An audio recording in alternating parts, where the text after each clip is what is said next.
I asked you this question, that this is in fact a question that I always repeat. This is the basic question that I ask in form of any question that I ask. The difference between just noticing and realizing. And you said that the difference is of intensity. I am basically at a stage where I want to intensify the noticing, so that it can turn, it can become action. Because I keep on noticing stuff, and they have. If you want it to become action, then you will keep blocking the realization, because you have a deep belief that you are limited, so your action is limited, and that action demands energy, action demands time, action demands courage. If your intention is that realization must become action, then your realization will always be dependent on your perceived ability to act. You will realize only as much as you know is within your command to act. Now you very well know that you cannot act beyond your point, so you will also not allow yourself to realize beyond that point. You will say, if I realize any more, I won't be able to anyway act on it, so why should I realize? And that is where you are getting trapped. Realization must not be linked to anything beyond it. Realization is the beginning and the end, and after that, if action happens, wonderful. If it doesn't happen, wonderful. Realization cannot be a means to an end. Realization cannot be a means to action. But we want to use everything. We want to use realization also. And what will you do by acting? What will you get by acting? A few more stars on your uniform? Accolades? Self-worth? More shining self-concept?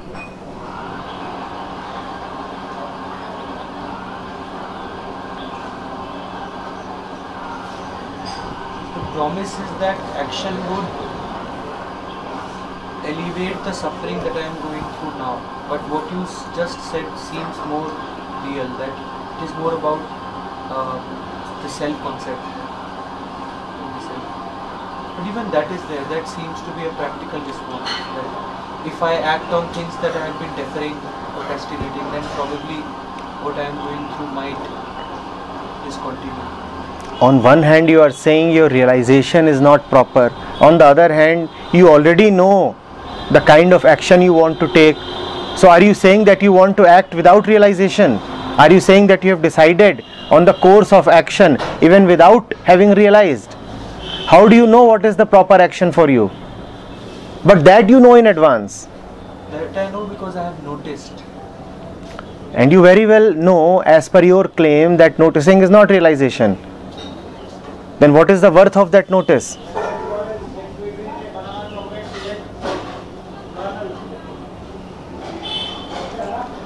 I am saying that I have noticed and there is a lack of intensity, and that lack of intensity is not leading to realization. And my entire concept is that if the intensity would become more. That is not intensity. Intensity does not mean doing something more in the same direction. When I say intensity, don't misunderstand. By intensity, I mean essential honesty. Intensity means not going only so far and stopping because after that there is an abyss. And the abyss is not on this plane. It is an open sky, high as well as deep.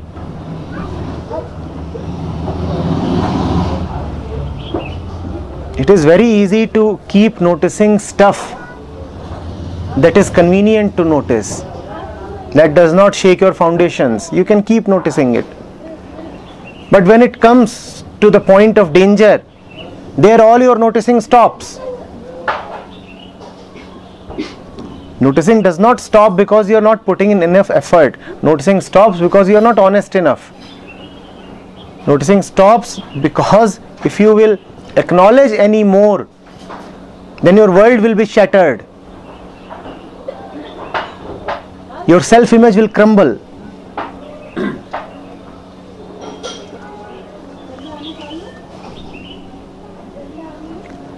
These are not things to be done. These are not matters of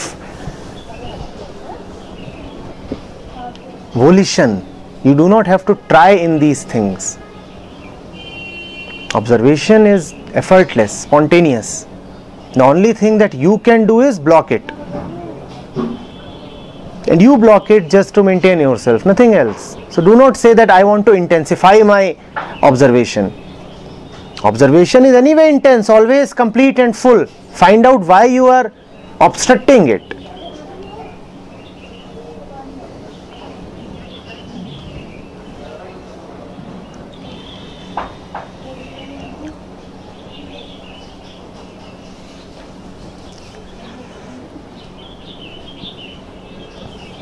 But even that finding out does not happen properly. There is no lack of intensity even in that finding out. Then stay as you are. Which I do not want. Then find out.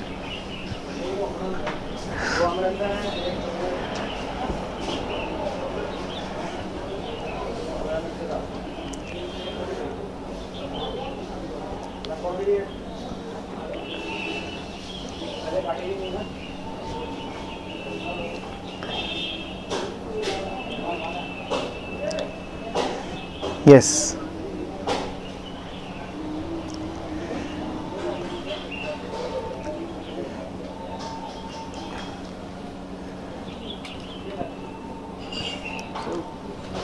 What is meant by honesty?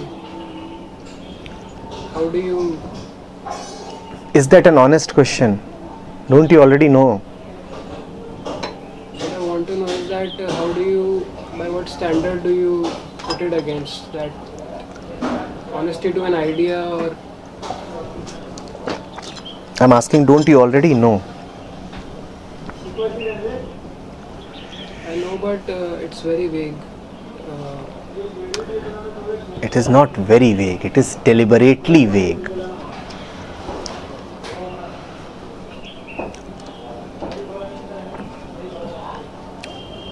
It is deliberately vague so that may not happen.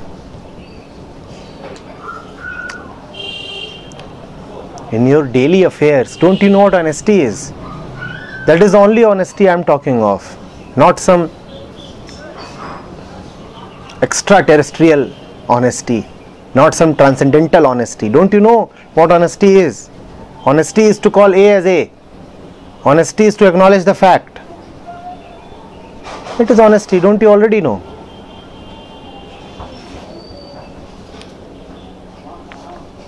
It is fear that makes you dishonest.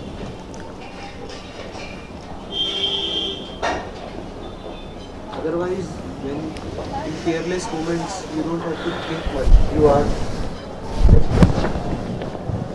And you will keep fearing till you are faithless. You will keep fearing till you are sure and proud of yourself, till you are adamant upon being your own protector, till you don't bow down completely. Your insistence on being your own savior is what keeps you in fear.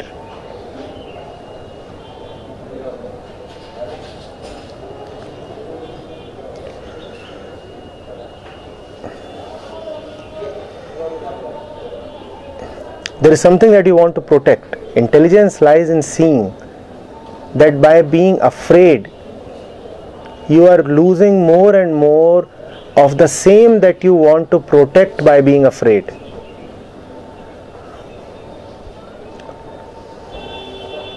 You are afraid that you will lose the essential, your peace.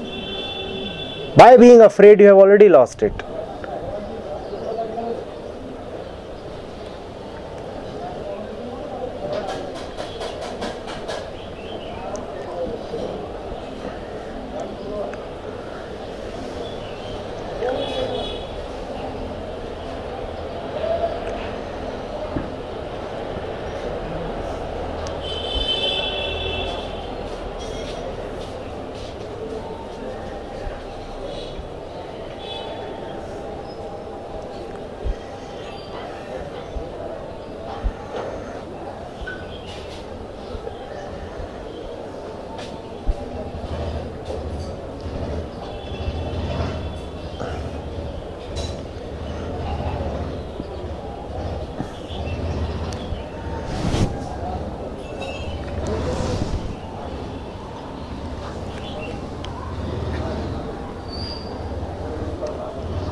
what is the sense of need to control everything?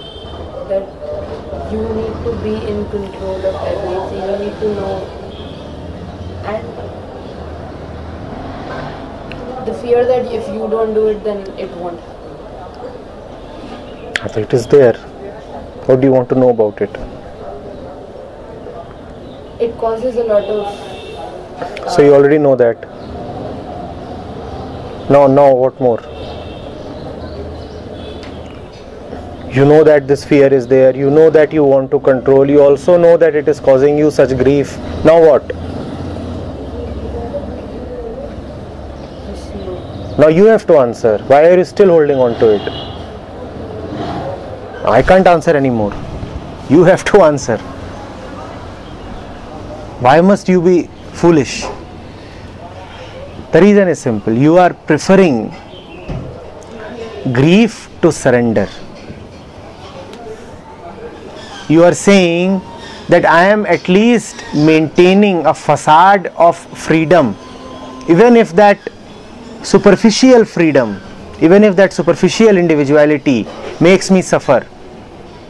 Yet I am at least pretending that I am in control, even if that pretense of being in control gives me wounds and tears.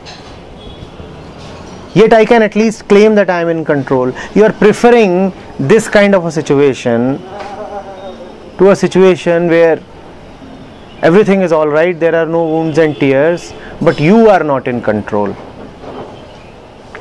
You are following that particular ideal, which has been drilled deep down in our minds.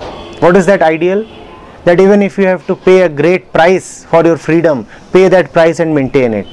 And you have totally distorted that statement to mean that maintain your rubbish even if you have to suffer a lot to maintain that rubbish. That is what you are doing. Maintain your ego even if you have to pay a heavy price to maintain that ego. For ego equals freedom. That is your so-called intellectual and modern concept of freedom. Freedom is the freedom to maintain your ego. So you are maintaining it by believing in that concept.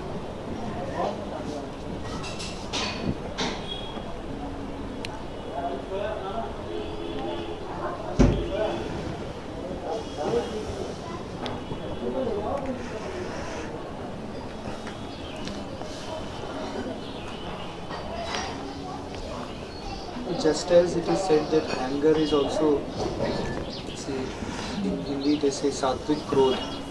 I don't know what that means, but anger that is necessary. I feel that there are times when hatred also is necessary. Yes, of course, why not? जैसे अभी जो हुआ इस क्षण यहाँ पे जो हुआ, अब वो वहाँ से उठ के वहाँ चले गए, वहाँ जाके किताब खोल के पढ़ रहे हैं, तो ये मतलब एकदम घिनने वाली बात है. लेकिन वही यही मैं कह रहा हूँ ना कि ये भी जोर से नहीं आता है, से एकदम जोर का है, और वो भी आता है हल्का सा आता है, फिर उस पर मेरे को करना पड़ता है अरे अरे अरे अरे अरे, और फिर कुछ होता है. तो ये इंटेंसिटी वाला पॉइंट है.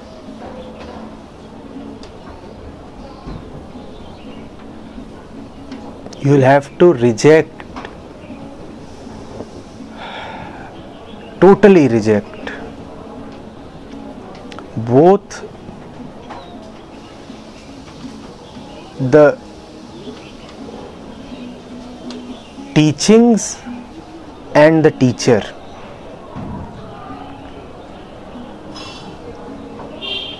You are seeing that the teacher that conditioned you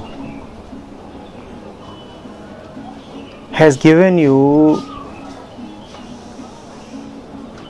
very harmful conditioning, that you are seeing. But due to your sense of morality, in spite of rejecting the teaching, you want to maintain at least an outward respect for the teacher. You have taken the world as your teacher. Now you want to reject the teaching, still respect the teacher. That cannot happen. Just as you threw the teaching in the garbage bin, you will also have to throw the teacher there. if you keep respecting all those people and systems who conditioned you, then you will also keep respecting your conditioning. Don't you see that?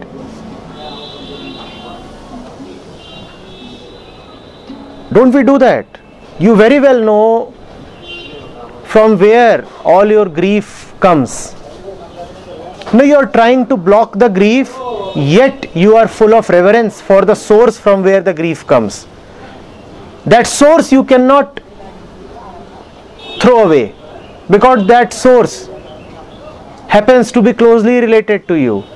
That source finds a place in your sweet memories. You are identified with that source. So you will say your teachings are false, but you are so nice. What do you mean by that?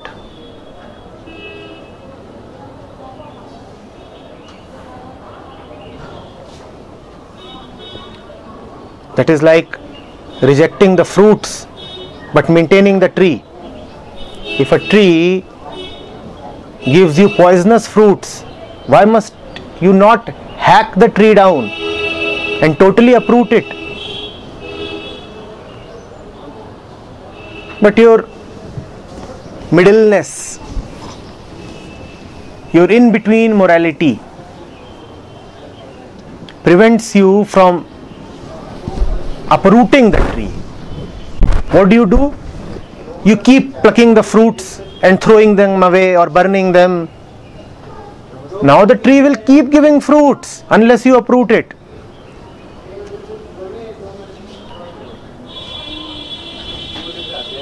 And you keep asking, why does it not happen? Why does it not happen? You are maintaining the tree. It will keep happening.